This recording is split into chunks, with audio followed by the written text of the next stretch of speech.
Welcome back, everyone. I hope you're doing well. Today we'll be listening and watching and reacting to Knowledgia. Why did the Dutch Empire collapse? Sit back, grab your popcorn, and let's react together.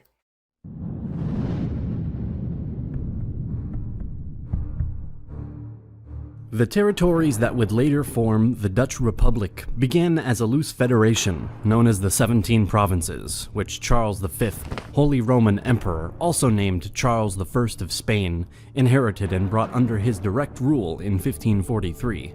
In 1566, a Protestant Dutch revolt broke out against rule by Roman Catholic Spain, sparking the 80 Years' War.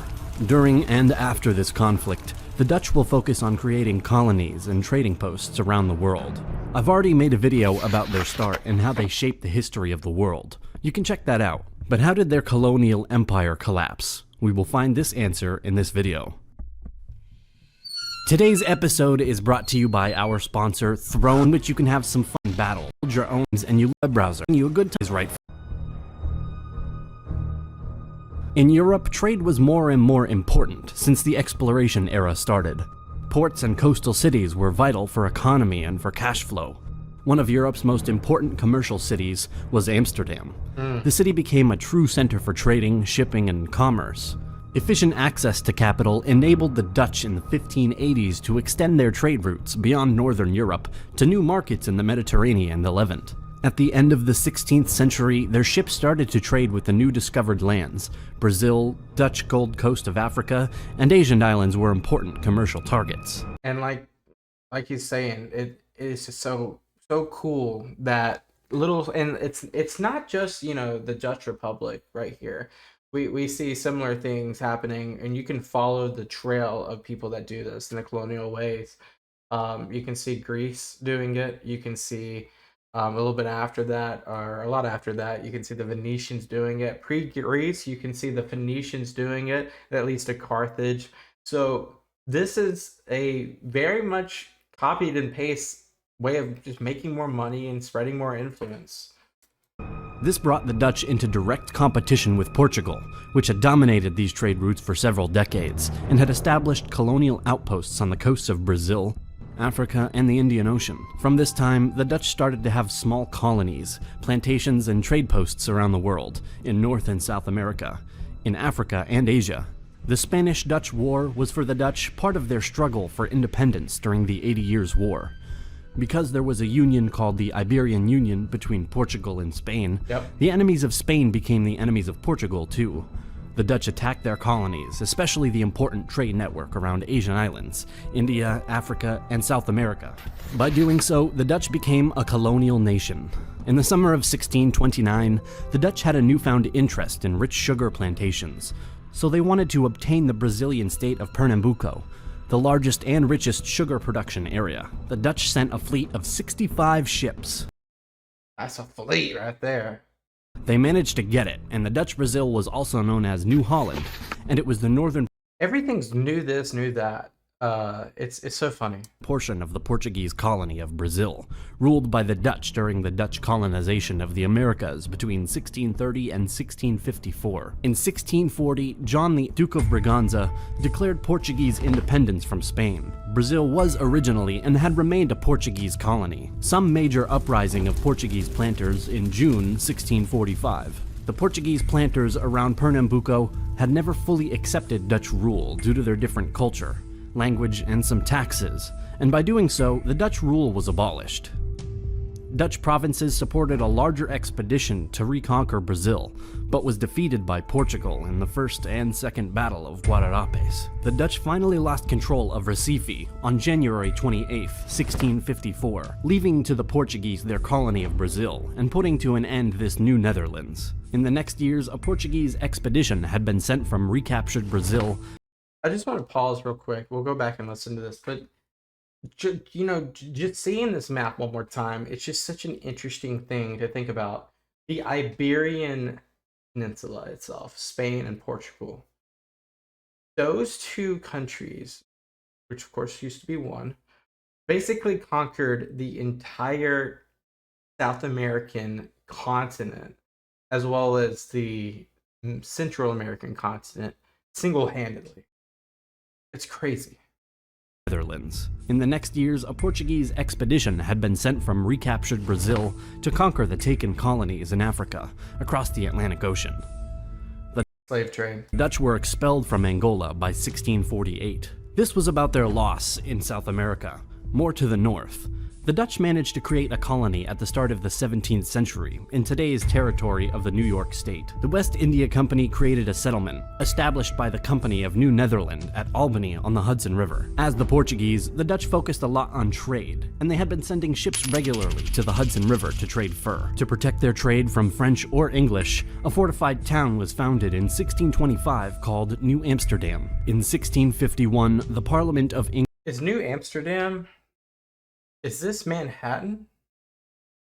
Is that Manhattan right there? In 1625 called New Amsterdam. In 1651, the Parliament of England passed first of the Navigation Acts. In these acts, they excluded Dutch shipping from the lucrative trade between England and its Caribbean colonies. These acts started a rivalry, and it led directly to more tension and then hostilities between the two countries. The Anglo-Dutch Wars were a disadvantage for the Dutch and their naval and trade power. The Second Anglo-Dutch War started in 1665. The English forces moved to capture New Netherland, the important Dutch settlement in North America. The conflict lasted for 2 years, and it ended with the Treaty of Breda of 1667. The Act of Navigation was modified more in the favor of the Dutch. They would keep their valuable territories in Suriname. In exchange, New Netherland was ceded to England. Even if Dutch Republic would again take New Netherland in 1673, during the Third Anglo-Dutch War, it was returned to England the following year. So just going back and forth, really. Ending their rule in North America, leaving behind a large Dutch community. And eventually, the first Dutch descendant, Martin van Buren. In the same period on the other side of the world, conflicts with Ming China existed, mainly due to trade reasons. Chinese General Zhang Zhangong attacked and invaded Formosa. The Dutch defense, led by Governor Frederick Coyet, resisted against the Chinese for 9 months, but in the final, Fort Zeelandia surrendered, ending the Dutch rule in this territory. During the American Revolutionary War, Britain declared war on the Netherlands, the Fourth Anglo-Dutch War, in which Britain seized the Dutch colony of Ceylon. Under the Peace of Paris, 1783, Ceylon was returned to the Netherlands. In the middle of the 17th century, the Dutch managed to colonize territories in South Africa. In 1795, the French Revolutionary Army invaded the Dutch Republic and turned the nation into a satellite of France named the Batavian Republic. Britain, which was at war with France, was now at war with the new Batavian Republic, and soon moved to occupy the Dutch colonies in Asia, South Africa, and the Caribbean. So I'm guessing this is around the Napoleonic Wars. Under the terms of the Treaty of Amiens, signed by Britain and France in 1802, the Cape Colony and the islands of Dutch West Indies that the British had seized were returned to the Republic. Ceylon was not returned to the Dutch and was made a British Crown colony. After 1 year, France and Britain will be at war again. The British retook the Cape Colony and also invaded and captured the island of Java in 1811. In 1806, Napoleon dissolved the Batavian Republic and established a new monarchy with his brother, Louis Bonaparte, on the throne as King of the Netherlands. Yeah, and this is a very interesting time where I've said this before, is the the family members, the friends of the emperor, the king.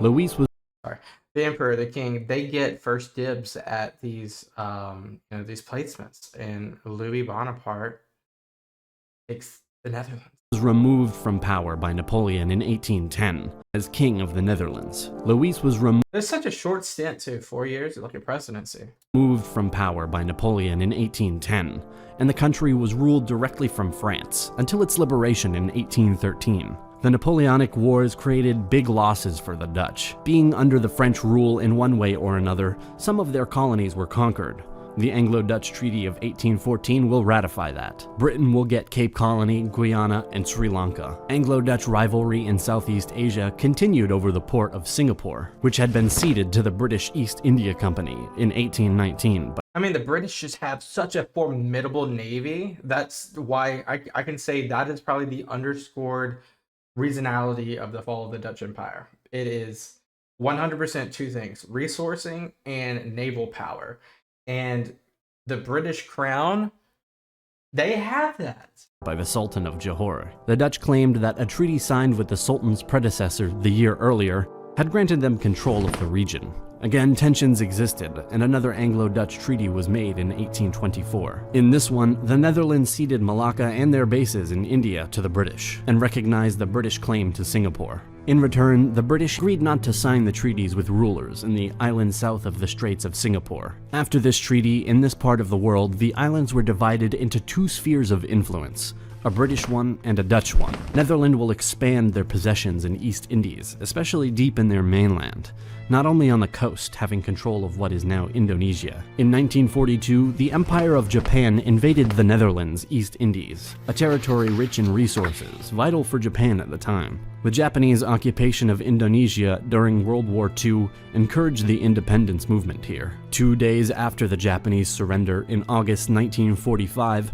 some nationalists declared Indonesian independence. A 4.5-year struggle followed, as the Dutch tried to re-establish their colony. Dutch forces reoccupied most of the colonial. And they'll try to do the same thing with Papua New Guinea. You can see the left-hand side is pretty much Dutch controlled, and there's like it's very mountainous. The middle part, right? That line is between the green and the tan. But a lot of mountains right there. And the Papuan people resided from on the right side for the most part. Territory. As the decolonization movement started to rise almost everywhere into world, international opinion favored independence. Yep. In December 1949, the Netherlands formally recognized Indonesian sovereignty. The Dutch, as well as other European powers, focused on new discovered lands, and they managed to establish important colonies and to increase their trade and cash flow. As the Portuguese, even if they were a power, they didn't have the necessary manpower or resources to establish very large colonies, and instead they preferred small ones and trade posts in key positions. Even if this was a good strategy, in time, due to rivalries with stronger and bigger nations, some of their possessions were lost, and in the 20th century, other colonies got their independence due to the decolonization period, being encouraged by other powers. A big thank you again to our... Now, yeah... Is there any Dutch islands or any Dutch influence to this day outside of 2024, in 2024, 2025 now? In 2025, is there any Dutch influence or remnants of yesteryear around the world? Is there certain islands that have a majority Dutch population, or certain countries that have a third Dutch population? I'll be curious about that. If you know that, let me know below. As always, thank you guys so much for watching. I'll leave a video recommendation down below. If you haven't already, hit that subscribe button. I appreciate every single one of you. Peace out. Bye-bye.